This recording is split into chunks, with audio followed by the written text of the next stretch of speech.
Donc, la dernière fois, on avait traité de la question de l'esclavage chez Aristote, tout particulièrement là où il livre ses textes les plus importants dans le livre 1 des Politiques. Et j'avais parlé d'économie et d'économie domestique.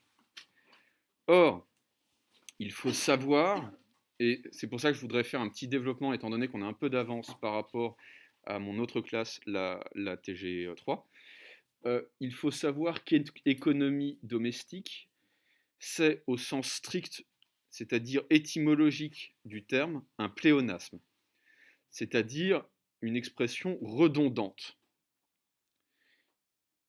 Économie domestique est un pléonasme. Pourquoi ?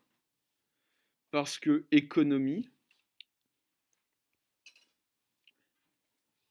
cela vient, comme tout ce qui est bon, du grec, oikos, O-I-K-O-S, qui signifie le foyer, la maison, le chez-soi. Économie, ça vient du grec oikos, O-I-K-O-S, qui signifie le foyer, la maison, le chez-soi. Et nomos, qui signifie évidemment la loi, la règle, l'ordre. Et donc, économie, cela veut dire littéralement la règle du foyer, la loi de la maison. Donc, économie domestique est un pléonasme.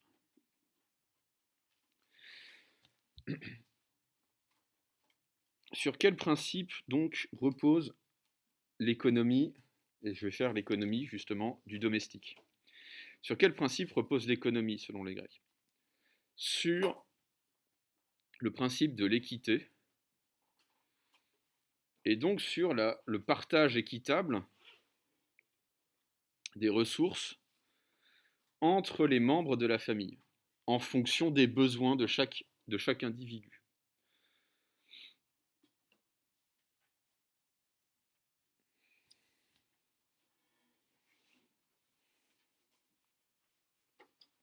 Et donc la finalité de la famille, de cette association naturelle qu'est la famille, c'est le bonheur.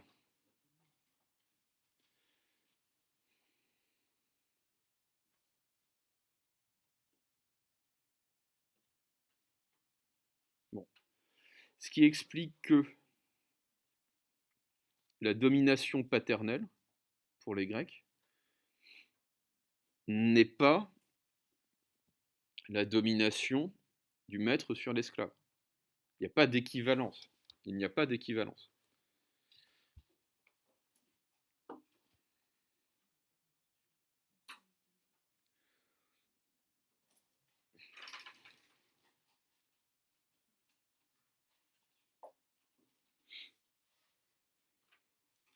Au fond, le but de la domination, on pourrait dire patriarcale, sur les enfants, c'est le bonheur et l'éducation à la liberté. Bah, c'est clairement pas l'objectif de la domination du maître sur l'esclave. Le but de la domination du maître sur l'esclave, c'est l'efficacité.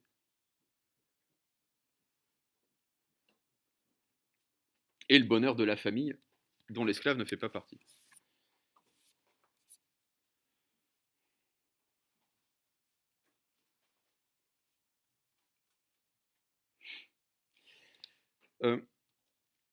Aristote va opposer à l'économie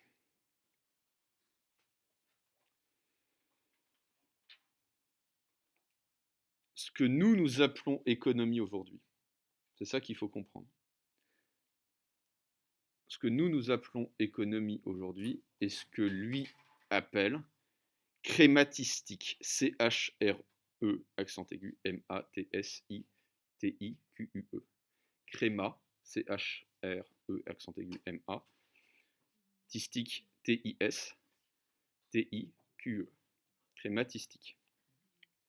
Qu'est-ce que la crématistique ? C'est donc ce que nous appelons économie aujourd'hui. C'est la science du commerce,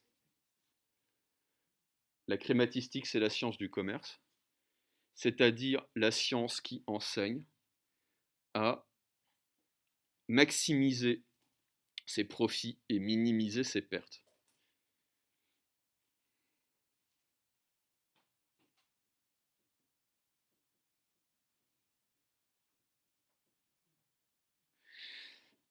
Alors, si Aristote oppose les deux,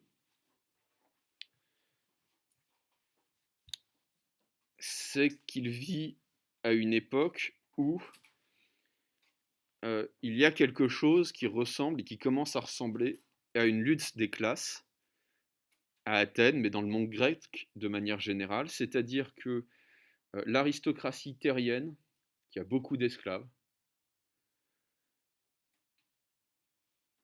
commence à être supplantée par une sorte de proto-bourgeoisie, une sorte de bourgeoisie avant l'heure, commerçante, marchande, grâce à l'unification en fait d'Alexandre le Grand, l'unification du monde connu par Alexandre le Grand, et surtout ce que va faire Alexandre, c'est exterminer la piraterie dans la partie orientale de la Méditerranée, ce qui fait que les routes commerciales sont beaucoup plus sûres et que les flux commerciaux vont s'intensifier. César fera la même chose. Pompée et César feront la même chose 4 siècles plus tard. Enfin, 350 ans plus tard.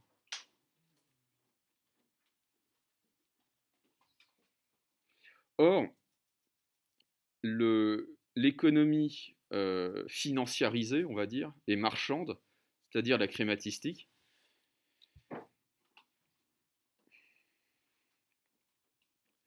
n'a pas pour but l'équité, absolument pas.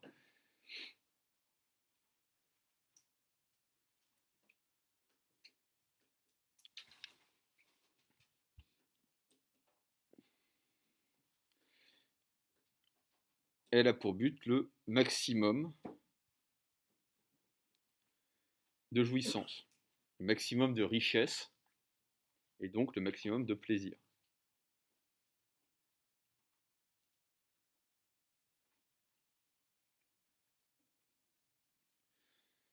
Et Aristote va remarquer, pardonnez-moi, est-ce que vous pouvez tirer un tout petit peu le rideau, s'il vous plaît, parce que j'ai le rebord de la fenêtre qui... Merci. Aristote va remarquer que le monde grec va passer très rapidement, en l'espace d'un demi-siècle, à un système de troc. On échange marchandises contre marchandises.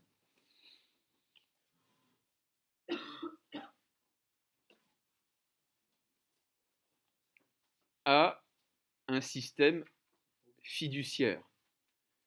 Un système fiduciaire, c'est-à-dire un système qui repose sur l'échange d'argent. Fiduciaire.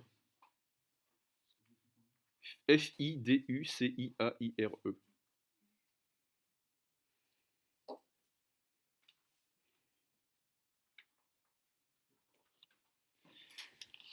Comment penser l'argent? Et vous allez voir les conséquences que ça a sur le travail, en fait. Comment penser l'argent dans une économie d'échange? On pourrait penser, assez logiquement, que l'argent est un moyen d'échange. L'argent est ce qui permet de transformer des biens très très très très différents en une valeur commune. Donc c'est un outil en fait de traduction de la valeur des marchandises et des services, ce qui permet de parler une langue commune. En particulier dans un monde où il y a des produits de plus en plus différents à échanger et des services de plus en plus différents à rendre. Typiquement, vous êtes médecin et vous voulez acheter une maison. C'est très compliqué en fait d'acheter une maison simplement en soignant les gens. En soignant le propriétaire qui veut vous vendre sa maison par exemple. vous allez soigner des gens, vous allez être payé, vous allez acheter la maison avec l'argent que vous avez gagné. Et ça vaut pour tout, en fait. Ça vaut pour n'importe quelle marchandise. Comment est-ce que vous allez acheter une maison en sanglier ou en poisson? Vous allez vendre le poisson ou les sangliers et vous allez acheter votre maison avec. Plus les biens à échanger sont différents, plus il est difficile de troquer. J'ai grandi à l'époque maudite des cartes Pokémon. C'est facile de troquer des cartes. Oui, déjà. C'est facile de troquer des cartes Pokémon. C'est plus difficile de troquer une carte Pokémon, je ne sais pas moi, contre des cours de champ. Il n'y a pas d'unité de valeur commune, si vous voulez, entre les deux. À combien est-ce qu'on évalue l'heure de champ au cours de la carte Pokémon? C'est très compliqué. Or, que se passe-t-il lorsque l'argent devient le centre,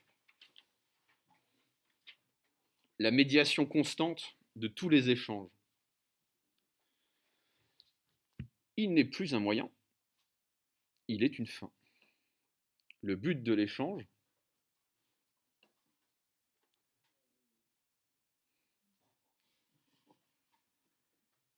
c'est l'argent.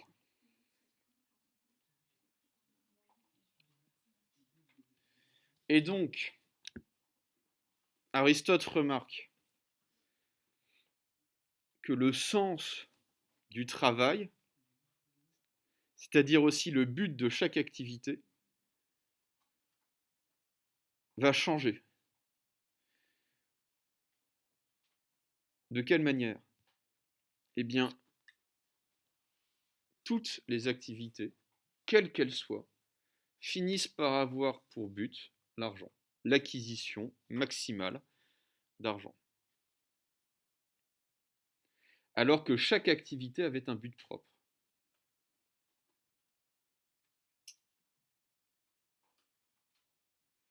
Ce sont des réflexions qui sont très contemporaines. Aristote va dire le but du médecin est de soigner, la finalité de l'acte médical est de soigner, mais à partir du moment où l'argent entre en jeu, la finalité du médecin, ce n'est pas de soigner, c'est de faire de l'argent. Le but du stratégos, le but du militaire, c'est de gagner la bataille. Mais non, à partir du moment où l'argent entre en jeu, le but du stratégos, c'est de faire de l'argent. C'est le développement du mercenariat, etc., etc., etc. Donc, ce qu'explique Aristote, c'est que c'est ça qu'il faut comprendre. C'est pour ça que c'est très très bien de dire dans vos copies que l'esclavage c'est quelque chose de très très mal. Mais c'est ne pas aller assez loin. C'est-à-dire qu'Aristote en fait prend conscience des conséquences anthropologiques d'une autre économie qui serait fondée exclusivement sur le profit et non sur l'équité familiale. Et c'est pas folichon, folichon, c'est-à-dire que tout devient une question d'argent. Tous les métiers finissent par être corrompus par cette histoire de fric. Ça a des résonances très contemporaines parce que moi je sais c'est l'instant vieux con, mais j'ai grandi, on va dire que mon adolescence s'est passée pile poil au bon moment, c'est-à-dire pendant la guerre en Irak. Et j'ai grandi avec en fait des polémiques très vives, des films très engagés politiquement sur la fin des armées et le début du mercenariat, où on allait sous-traiter nos guerres à des compagnies de sécurité privées, ce qu'on appelle les private contractors, et non seulement les guerres, mais aussi les opérations de renseignement, etc., etc. On revenait, si vous voulez, à une époque euh, antique, où la guerre était l'affaire de quelques personnes très riches, et non pas des États, où les affaires de la République, du bien commun, était finalement privatisé. Et c'est ce dont Aristote s'inquiète dans le livre 1 de la République, notamment. Voilà, j'ai fini, définitivement, c'est le cas de le dire, pardon pour ce pléonasme, mais j'en ai fini avec Aristote et avec la question du travail. Je voudrais aborder Kant. Le texte que nous allons lire est tiré de l'idée d'une histoire universelle au point de vue cosmopolitique. Idée d'une histoire universelle au point de vue cosmopolitique, 1784. C'est un texte que nous avons déjà rencontré dans, alors pas cet extrait-là, mais un titre que nous avons déjà rencontré dans le cadre du cours sur le droit. C'était un texte dans lequel, je crois que c'était la 7e proposition, texte dans lequel Kant parlait de l'insociable sociabilité, de notre penchant à nous séparer des autres parce qu'on ne peut pas les blairer, et nous rassembler avec les autres parce qu'on se sent plus humain avec les autres, ce qui nous pousse à nous perfectionner. Et c'est cette idée de perfectionnement que Kant va développer dans la 3e proposition. Et vous allez voir que entre Aristote et Kant, il y a un fossé. C'est le fossé de la modernité. Alors que Kant dénigre le travail, conchit le travail, Kant, alors que Aristote dénigre le travail, Kant le réhabilite pour en faire le vecteur du progrès humain et du perfectionnement humain.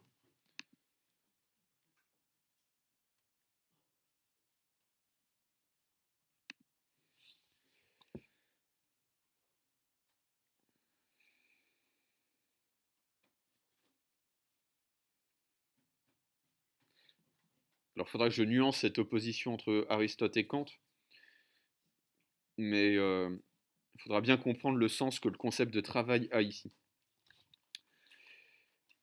Je lis le texte en entier et je le commente ensuite. Il est relativement bref.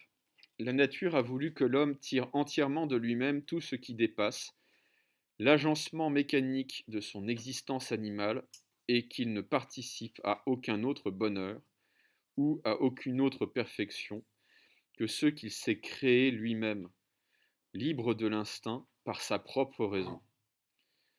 La nature, en effet, ne fait rien en vain et n'est pas prodigue, c'est-à-dire n'est pas libérale, n'est pas généreuse dans l'usage des moyens qui lui permettent de parvenir à ses fins, n'est pas dépensière plutôt. Donner à l'homme la raison et la liberté du vouloir qui se fondent sur cette raison, c'est déjà une indication claire de son dessein en ce qui concerne la dotation de l'homme. Il y a des échos pascaliens, évidemment, dans ce texte. L'homme ne doit donc pas être dirigé par l'instinct. Ce n'est pas une connaissance innée qui doit assurer son instruction. Merci Blaise. Il doit bien plutôt tirer tout de lui-même. La découverte d'aliments, l'invention des moyens de se couvrir et de pourvoir à sa sécurité et à sa défense. Pour cela, la nature ne lui a donné ni les cornes du taureau, ni les griffes du lion, ni les crocs du chien, mais seulement les mains. Alors ça, c'est plutôt du Platon. Tous les divertissements qui peuvent rendre la vie agréable, même son intelligence et sa prudence, et aussi bien la bonté de son vouloir, doivent être entièrement son œuvre. Son œuvre. La nature semble même avoir trouvé du plaisir à être la plus économe possible.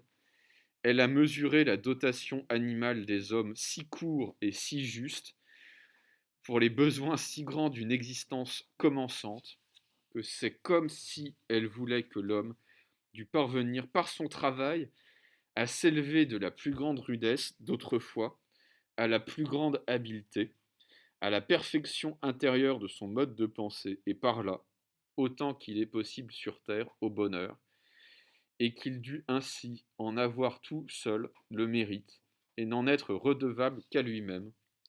C'est aussi comme si elle tenait plus à ce qu'il parvint à l'estime raisonnable de soi qu'au bien-être. Alors, il y a énormément de choses à dire sur ce texte. C'est très difficile de savoir par quoi commencer.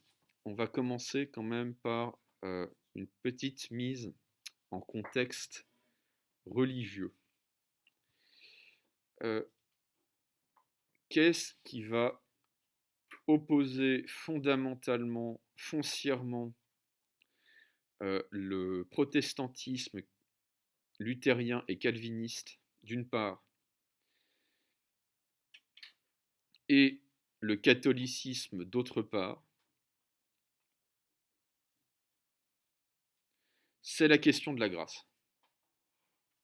C'est-à-dire un truc qui vous est totalement étranger dans ce monde déchristianisé, c'est normal, la question du salut de votre âme. Est-ce que vous allez brûler en enfer ou pas? Une question qui se pose. Et qui se pose de manière ardente, si c'est le cas de le dire, jusqu'au XIXe siècle en fait. Les gens se demandent vraiment à quelle sauce ils vont être mangés après l'Apocalypse. Alors, les catholiques pensent que la grâce est, comme son nom l'indique, un don divin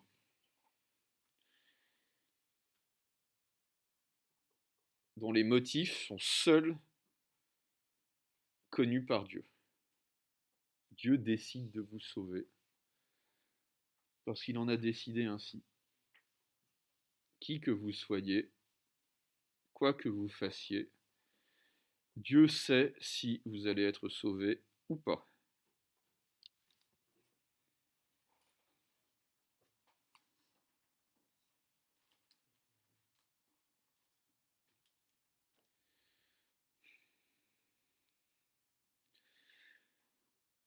Les protestants pensent, en particulier Luther, pense qu'on peut racheter le péché originel par ses œuvres, par son travail.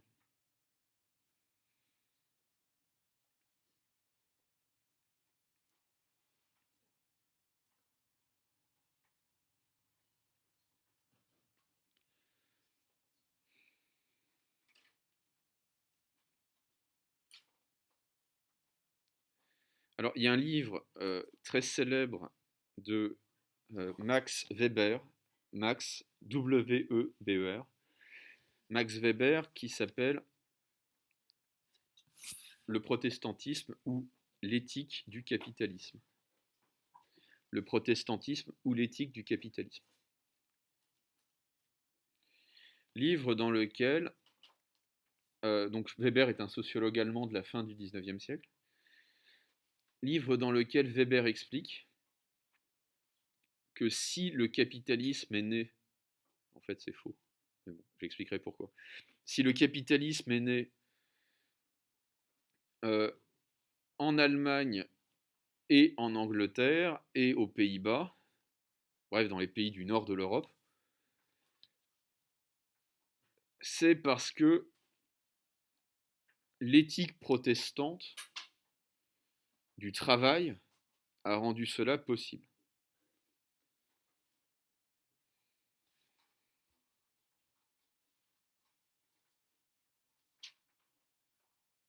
Bon, alors historiquement c'est faux, quelqu'un peut me dire pourquoi?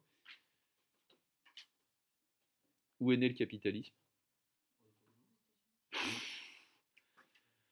Non. Non, mais faut quand même pas pousser mémé dans les orties. Aux États-Unis, non, le capitalisme, ça date pas du XXe siècle. Hein. Ça date même pas du XIXe siècle. Ça date du XVe siècle. Et où naît le capitalisme? Où naissent les premières banques?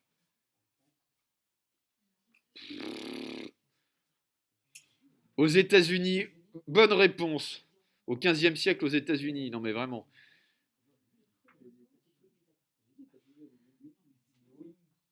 Oui, c'est de l'ironie. Au XVe siècle, les États-Unis n'existent pas.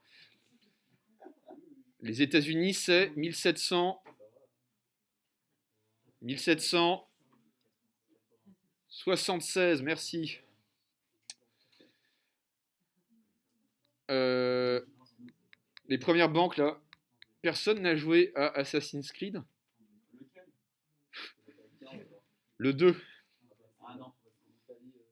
Oui, c'est l'Italie. Oui, c'est Florence. Oui, c'est Venise. Oui, c'est Pise, etc., etc.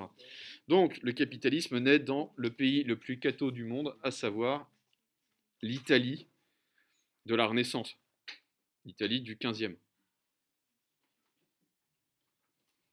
sans doute même avant.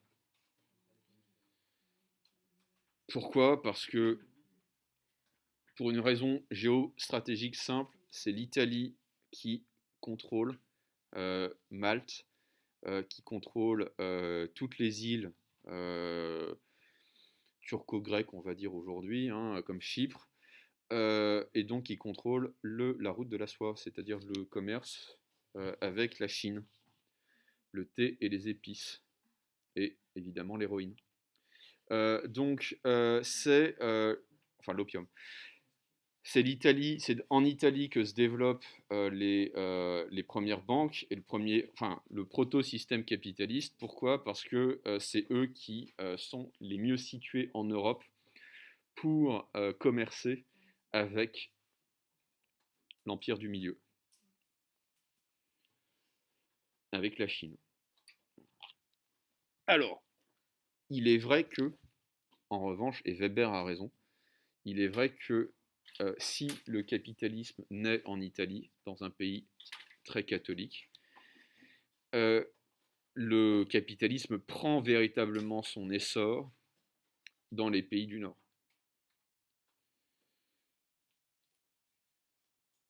Et plus particulièrement, c'est la classe sociale bourgeoise, si vous voulez, qui va connaître une explosion remarquable en Allemagne, aux Pays-Bas, et là aussi en Angleterre, après la découverte de l'Amérique. Pas des États-Unis, ne dites pas des États-Unis par pitié.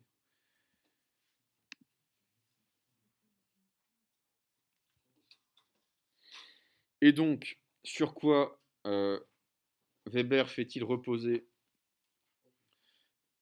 l'idéologie capitaliste? Sur la valeur du travail, le sens de l'économie au sens de la parcimonie, vraiment dépenser le moins possible pour faire le maximum de profit.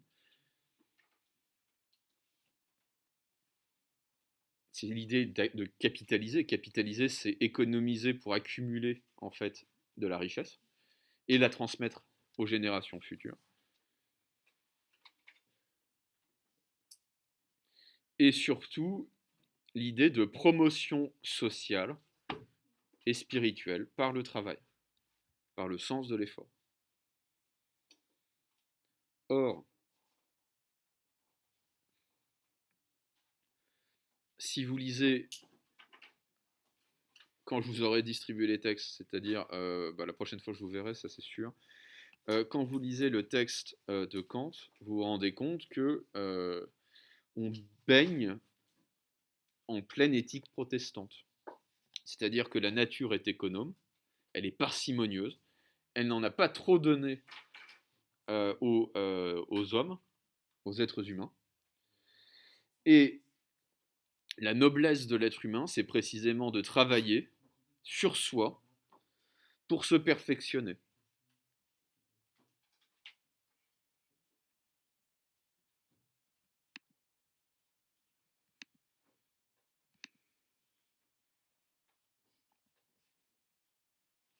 Au passage, qu'est-ce qui va caractériser par opposition aux sociétés protestantes les sociétés catholiques? eh bien, un ordre social stable où chacun a sa place.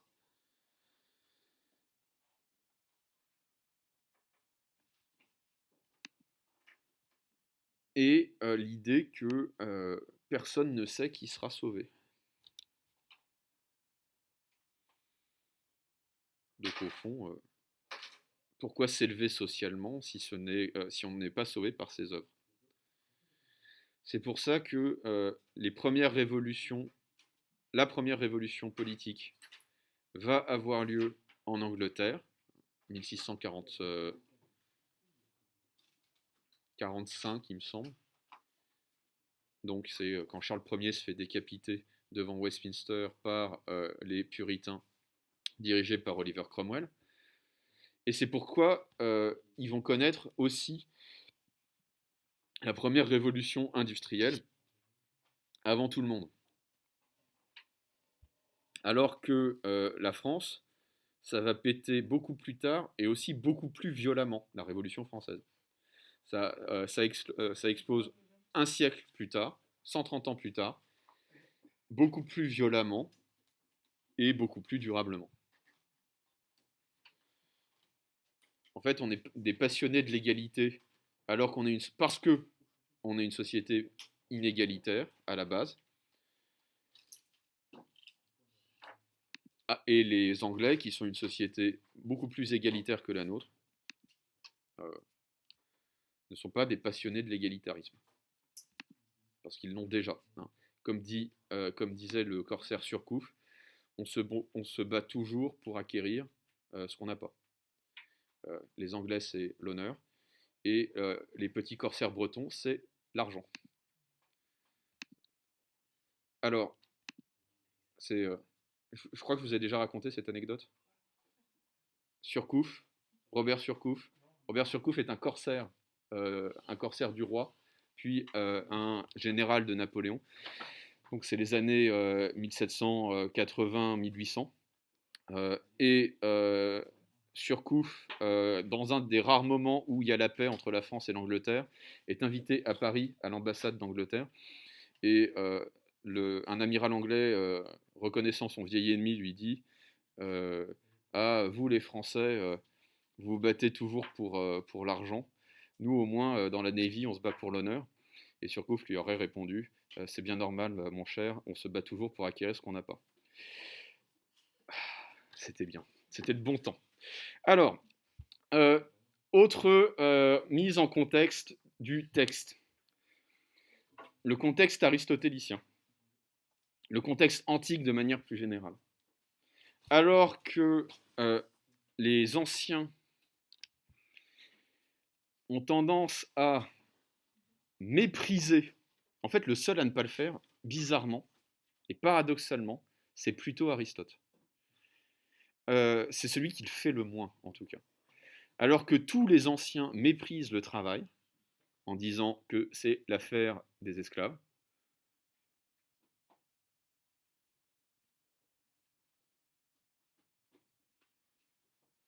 Kant va réhabiliter le travail. En disant que c'est le travail, et en particulier le travail manuel,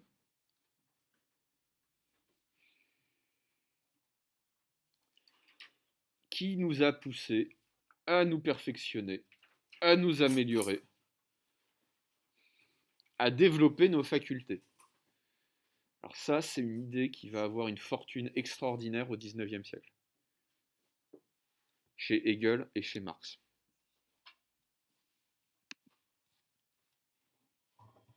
Pourquoi ? Parce que en travaillant de ses mains, l'être humain extériorise sa conscience, c'est-à-dire qu'il va transporter sa conscience dans les choses qu'il fabrique. Et ce faisant, il va prendre conscience de lui-même. C'est en extériorisant sa conscience dans des objets que l'être humain va prendre conscience de lui-même. Là aussi, Pascal, c'est en écrivant des livres qu'on fait de la science. C'est en extériorisant nos pensées qu'on accède à la scientificité de la pensée.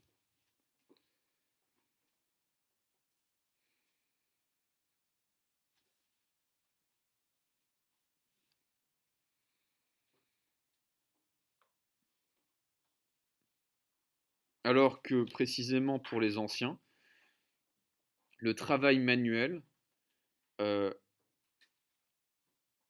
accaparait énormément d'efforts et de temps, et donc empêchait de penser. C'est le cliché de l'esclave abruti, au sens propre comme au sens figuré, c'est-à-dire transformé en animal par son travail, transformé en brute.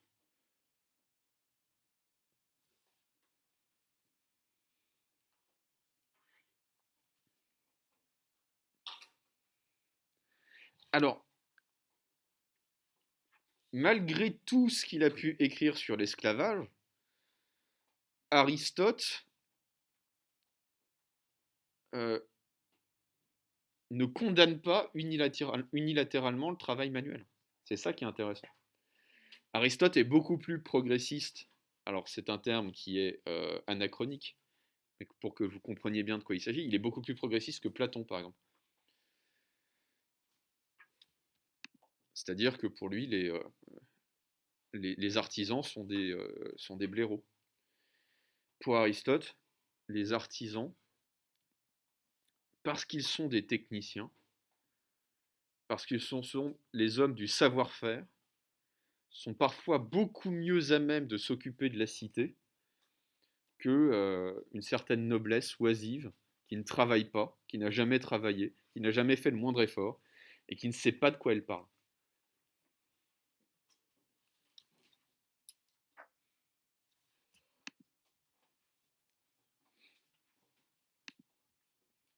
Une critique de l'ENA avant l'heure. Alors, je voudrais vous parler d'un texte que je n'ai pas reproduit parce qu'il est très technique en fait. Je m'en suis rendu compte en le relisant. D'un texte de Hegel, qui est célébrissime, que vous trouvez dans la phénoménologie. Phénoménologie, j'expliquerai ce que ça veut dire tout de suite. De la conscience. Phénoménologie de la conscience.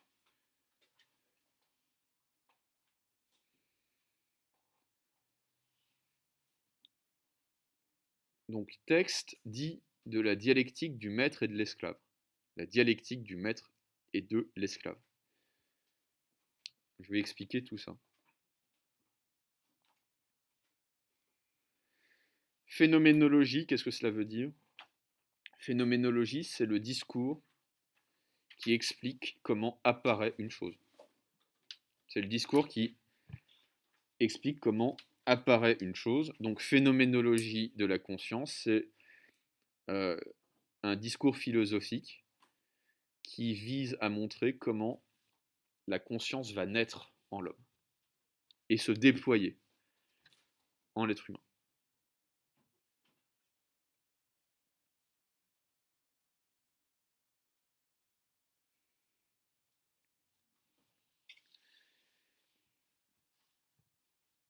Quant à la dialectique, alors la dialectique, c'est le principe même de la dissertation. La dialectique, c'est une tension entre deux termes, c'est une opposition entre deux termes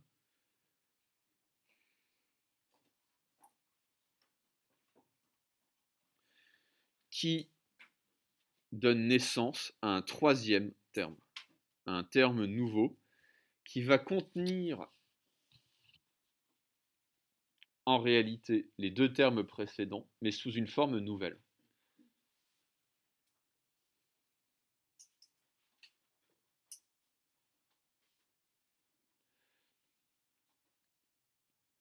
En sciences, et en particulier en physique, exemple typique de mouvement dialectique, l'opposition entre la théorie corpusculaire de la matière et la théorie ondulatoire, qui va donner lieu à la physique quantique.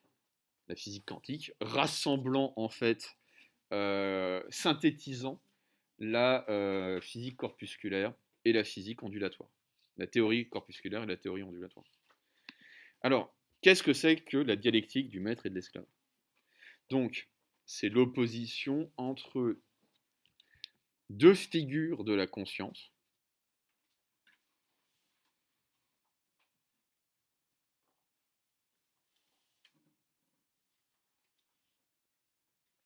Une figure qui va ignorer la peur de la mort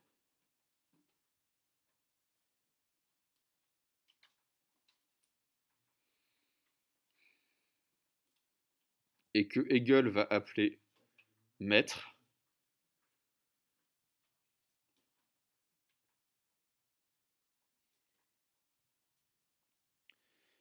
et une figure de la conscience qui va être terrassée, paralysée par la peur de la mort, comme prise par la lave de Pompéi. Et cette figure, Hegel l'appelle la figure de l'esclave, la conscience d'esclave.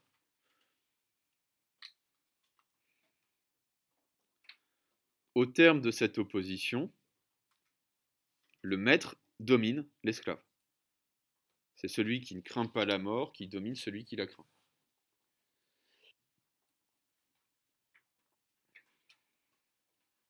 Et parce que le maître domine l'esclave, il le met au travail.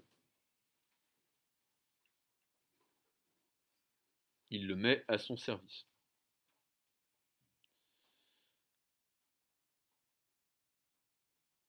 Mais qu'est-ce que le travail, se demande Hegel?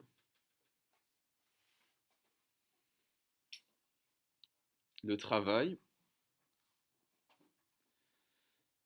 c'est la manipulation et la séparation de la matière. Le travail manuel en particulier, c'est la manipulation et la séparation de la matière. Autrement dit Hegel,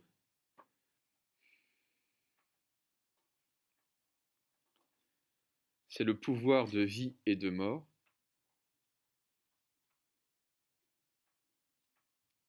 sur la matière.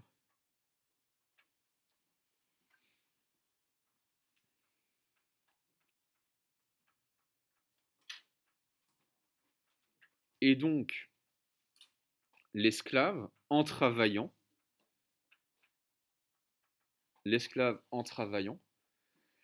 va prendre conscience de son pouvoir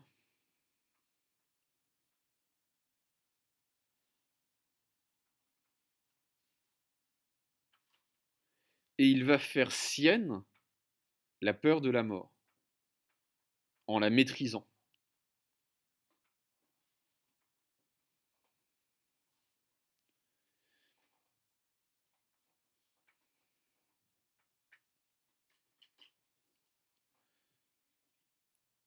Troisième et dernier terme de la dialectique, l'esclave, à la fin des fins, en sait plus que le maître.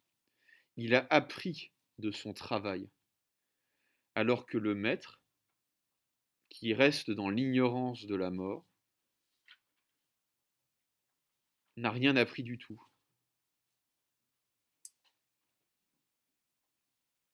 Et c'est ainsi que l'esclave devient le maître de son maître, parce qu'il en sait plus que lui.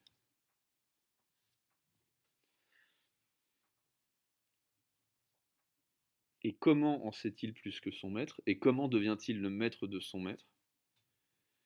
Eh bien précisément, cette sagesse antique qui nous apprend à ne pas craindre la mort et à accepter notre sort, c'est la pensée stoïcienne.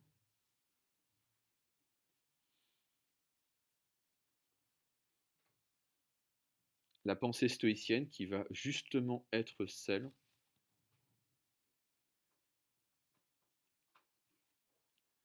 des aristocrates romains, et même d'un empereur romain célèbre qui s'appelle Hadrien.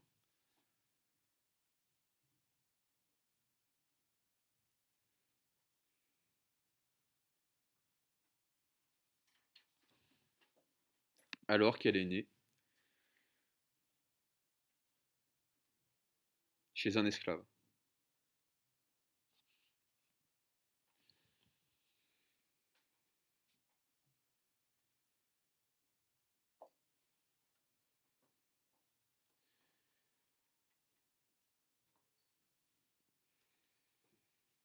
Épictète.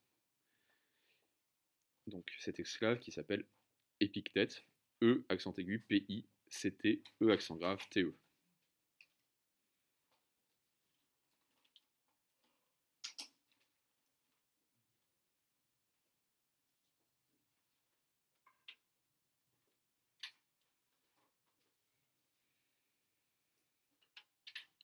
Est-ce que ça va pour tout le monde? Je vous libère. Je ne sais pas si on reparlera de Kant après. Sinon, on n'a plus que Marx et Nietzsche à traiter. Et je pense que vraiment, sur le travail, vous serez au point.